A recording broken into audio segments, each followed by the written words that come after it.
Bon, je vous vois là. Vous avez aucune idée de ce sur quoi vous allez travailler, vous avez l'impression que vous n'êtes pas créatif ou créative parce que vraiment vous savez pas par quoi commencer, vous voulez faire du podcast par exemple, mais vous voulez peut-être faire aussi d'autres choses comme écrire un livre, mais il n'y a pas de point de départ. Il n'y a rien. En fait, votre cerveau est vide, ou en tout cas vous avez l'impression qu'il est vide, ou alors encore pire, vous avez l'impression qu'il y a plein de choses qui se passent dans votre tête, mais que rien ne pourrait déboucher sur une idée intéressante à explorer. Bref, vous êtes complètement bloqué, le syndrome de la page blanche. Normal. Je suis passée par cette phase plein de fois et je pense que je passerai encore par cette phase plein de fois. Il y a plein de moments où j'étais devant mon ordinateur à me dire bon là c'est pas possible, il va falloir que je sorte quelque chose de mon cerveau, mais impossible, ça marchait pas du tout. Et pour cause, je pense que c'est pas la bonne solution pour avoir une idée, ou en tout cas une bonne idée. Je vais vous donner plusieurs conseils, donc qui s'appliquent aux podcasteurs et podcasteuses, mais aussi à tous les créateurs et créatrices, pour savoir à partir de quoi vous allez créer. Mes conseils peuvent s'appliquer aussi bien aux documentaires qu'à la fiction, qu'aux podcasts de conversation, même si moi mon truc c'est plutôt le documentaire. Je pense que quel que soit votre domaine de prédilection, le format dans lequel vous vous épanouissez, le format qui vous intéresse le plus, ces conseils vous parleront quand même. Donc je vais vous donner tous mes conseils. Voilà, c'est parti pour les conseils. Premier conseil, déjà, sortez, vous aérez la tête. C'est-à-dire que ça sert à rien de rester bloqué derrière son ordi ou sur son téléphone si vous notez sur votre téléphone ou avec votre cahier si vous écrivez dans un cahier, bref, vous avez compris.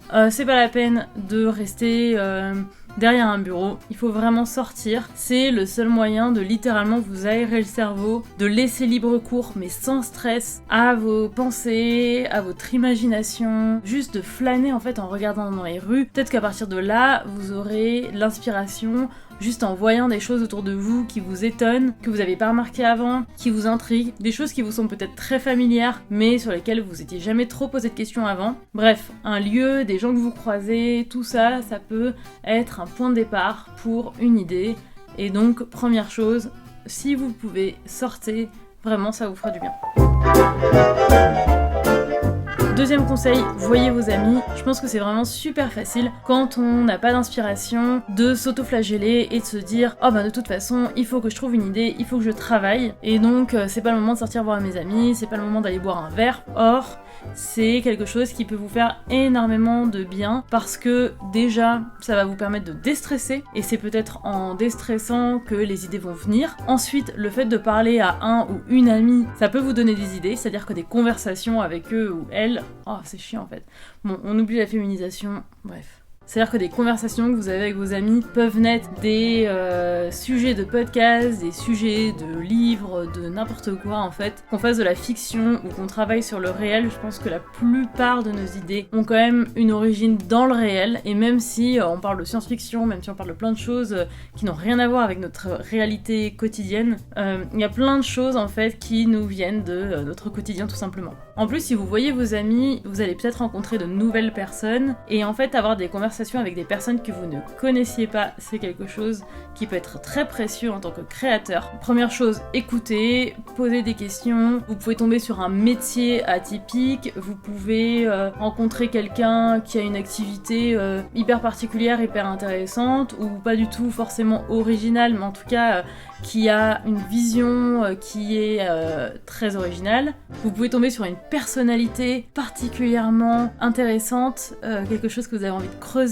Par exemple, si vous faites de la fiction, ça peut vous donner des idées de personnages. C'est pas toujours facile de faire des rencontres parce que parfois on est super introverti et j'ai l'impression que quand même pas mal de créateurs autour de moi, comme moi d'ailleurs, sont hyper introvertis. Or, c'est beaucoup du contact avec les autres qu'on peut trouver des idées. Par ailleurs, vous n'êtes pas forcément dans une grande ville, vous n'avez pas forcément l'opportunité de rencontrer des nouvelles personnes tout le temps. Dans ce cas, heureusement, il y a Internet, il y a des groupes, il y a Twitter, il y a plein de choses comme ça. Et donc, le fait de discuter avec des personnes, même virtuellement, ça peut aussi vous aider à avoir des idées parce que vous avez rencontré des gens qui avaient des choses intéressantes à dire. Par exemple, il se trouve que, j'ai passé que 6 mois dans un appartement à Paris récemment, mais c'est en étant dans cet appart que j'ai rencontré ma voisine qui est devenue une amie, et cette voisine est enseignante dans une école primaire. Elle m'a proposé de venir présenter mon métier de podcasteuse dans cette école, et il se trouve que j'ai eu l'envie de créer un podcast dans cette école. Bref, d'une simple rencontre est né vraiment un sujet de podcast qui est aujourd'hui, je pense, celui qui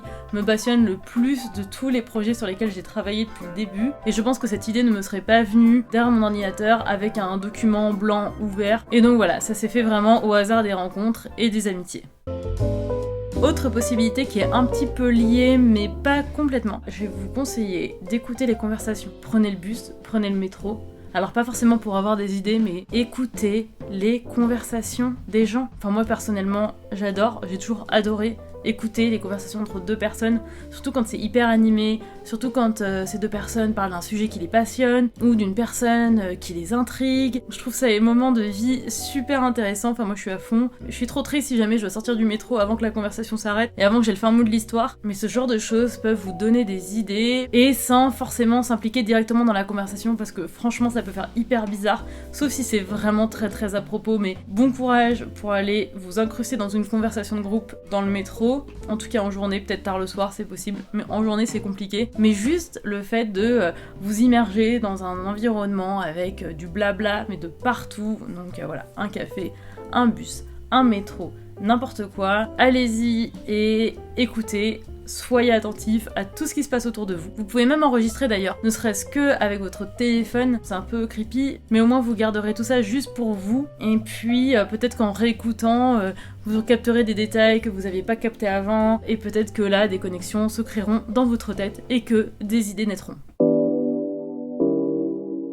Alors il y a une autre astuce, quelque chose qui a été conseillé par Latif Nasser, qui est un auteur de Radiolab, un super podcast américain mais que je vous recommande 1000 fois, c'est vraiment génial. Il raconte en fait comment lui, il trouve des histoires à raconter, parce que Radiolab, c'est toujours des histoires hyper intéressantes, souvent scientifiques, philosophiques, etc. Mais c'est génial. En fait, c'est des histoires, on a l'impression qu'on les a jamais entendues nulle part ailleurs, c'est hyper intéressant. Et la narration est vraiment exceptionnelle, et vraiment ils peuvent aborder des sujets hyper précis, hyper nerd, mais ils le font trop bien et ça marche génialement bien. C'est pour ça que Latif Nasser, tout ce qu'il peut dire, ça m'intéresse. Et alors, il donnait plusieurs conseils. Il y en a un que j'ai retenu en particulier parce qu'il est pas très compliqué à mettre en place. C'est la page Wikipédia, mais la page d'accueil Wikipédia. C'est-à-dire que la page sur laquelle vous n'allez jamais. Parce qu'en général, pour aller sur Wikipédia, vous allez taper votre recherche Google. Là, vous allez tomber sur les résultats et en général, Wikipédia est un peu en tête et vous allez cliquer directement là-dessus. Ce que vous savez peut-être pas, si vous allez sur la page d'accueil de Wikipédia, il y a un petit lien qui s'appelle article au hasard. Et alors, un article au hasard est une mine d'or, parce que littéralement, c'est aléatoire, comme le nom l'indique. Vous allez cliquer sur article au hasard et vous allez tomber sur un article au hasard. Cliquez là-dessus et de fil en aiguille, cliquez sur des liens dans cette page Wikipédia. Vous allez tomber sur une première page. Sur la deuxième, il y a quelque chose qui va capter votre attention. Et vous allez vous dire, tiens, qu'est-ce que c'est que ça ? Je connais pas. Vous cliquez. Et de fil en aiguille, vous cliquez. Et c'est juste votre curiosité qui va vous emmener d'une page Wikipédia à l'autre. Uniquement votre curiosité. Et en fait, plusieurs épisodes de Radiolab sont nés juste de ça. C'est-à-dire que Latif Nasser, il était chez lui, et sa façon de procrastiner, c'est d'utiliser cette méthode. Donc c'est quand même de la procrastination plutôt productive, parce que au pire, vous avez appris des choses, au mieux, vous avez une idée de podcast. Une autre façon d'avoir des idées, c'est de lire, d'écouter, de regarder des choses. Franchement, même un roman du 19e siècle peut vous donner une idée de podcast. Bon, perso, ça m'est pas arrivé, mais j'imagine que ça peut arriver. En tout cas, peut-être qu'écouter une chanson va vous donner une idée, parce que cette chanson va évoquer quelque chose chez vous, une ambiance, ça va peut-être créer des scènes dans votre tête, et peut-être que ces scènes vont devenir point de départ d'une fiction. Peut-être que une série, donc c'est pas pour dire qu'il faut absolument binger des séries, tout est dans la mesure quand même, mais peut-être que regarder une série va vous donner une idée de podcast, peut-être que écouter des podcasts va vous donner des idées de podcast. N'hésitez pas à vous inspirer, mais aussi de gens qui font la même chose que vous. Ne vous dites pas, ça a déjà été fait, donc c'est bon, c'est exploré. Dans ce cas, il n'y aurait pas autant de romans ou de films sur l'amour, en fait. C'est pas grave, c'est pas parce que quelque chose a déjà été exploré que vous n'avez pas un angle différent, intéressant à proposer, pas forcément mieux, mais en tout cas différent. En fait, il faut pas hésiter à piquer des idées, à s'approprier des idées que les autres ont eues. Alors, c'est hyper bizarre de le dire comme ça, et c'est pas comme ça que je veux le dire, dire, je pense. Mais en fait, pour moi, il y a une façon d'utiliser intelligemment des choses que les autres ont fait. Et d'ailleurs, c'est aussi de l'humilité que de se dire, bah, j'ai pas inventé la poudre. Alors peut-être que des personnes inventent encore la poudre. Mais en tout cas, je vais partir de ce qui existe déjà pour créer ma propre histoire, pour créer mon propre univers. De toute façon, vous avez votre personnalité. Donc si vous le faites bien, ce sera pas copié, ce sera juste de l'inspiration. Et après tout, c'est normal, en fait, on s'inspire de choses qu'on lit, qu'on voit, qu'on entend, sans même le faire exprès. Il y a un truc que j'adore, c'est lire le New York Times. Pour ceux parmi vous qui lisent l'anglais, il y a des sections, notamment dans Style en fait, qui comportent des articles sur un petit peu notre monde d'aujourd'hui, de notre quotidien. C'est hyper intéressant. On va dire que pour l'instant, je sois sûre que ça me donnera une idée de podcast, mais comme je suis passionnée par des articles d'analyse de petites choses de notre quotidien, bah il est possible qu'un jour de ça naisse une idée de podcast, je sais pas. Je vous conseille chaudement d'aller regarder ça. Il y a plein de choses qui pourront vous donner des idées. Enfin, dernier conseil, c'est d'écrire. Alors soit écrire un journal dans lequel vous racontez des choses qui vous sont arrivées dans la journée, dans la semaine, enfin le principe du journal intime quoi. Soit d'écrire des petites pages où vous écrivez juste tout ce qui vous passe par la tête, sans le souci de structuration, de quoi que ce soit. Il y a une méthode qui recommande de faire ça le matin, les pages du matin, et donc l'idée c'est de noircir 3 pages tous les matins, donc c'est la première chose que vous faites en vous réveillant. Donc ça peut être une bonne façon de sortir des choses qui sont arrivées pendant la journée, de la veille par exemple si c'est le matin que vous écrivez, ou alors de parler de vos rêves ou vos cauchemars, donc ça vous permet de sortir ça de la tête. Et puis c'est cathartique pour vous déjà avant tout. Et puis peut-être que d'ailleurs ça vous permettra aussi de sortir des idées, de structurer ces idées, parce que il y a plein de pensées comme ça qui glissent en fait. Elles arrivent, elles partent comme elles sont venues. C'est une façon de les capturer. Ça vous permettra un peu de structurer toutes ces pensées qui sont dans votre tête. Ça deviendra une routine, donc de fixer toutes vos idées sur le papier sans vous soucier que ce soit bon, pas bon, que ce soit intéressant, que ce soit nul.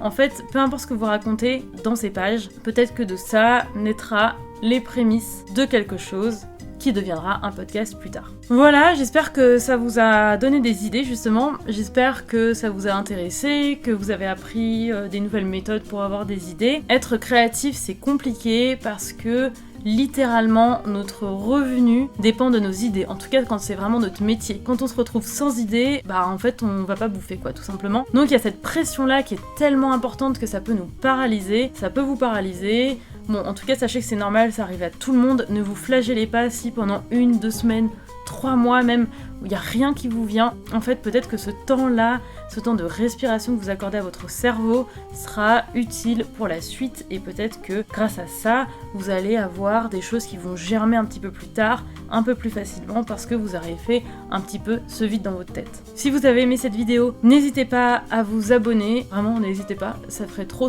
plaisir parce qu'on a trop besoin de soutien sur cette chaîne. N'hésitez pas aussi à commenter, dites-moi comment vous viennent vos idées. Partagez cette vidéo avec des personnes qui sont coincées autour de vous, coincées dans les idées, hein, on s'entend. Et voilà, moi je vous dis à la semaine prochaine.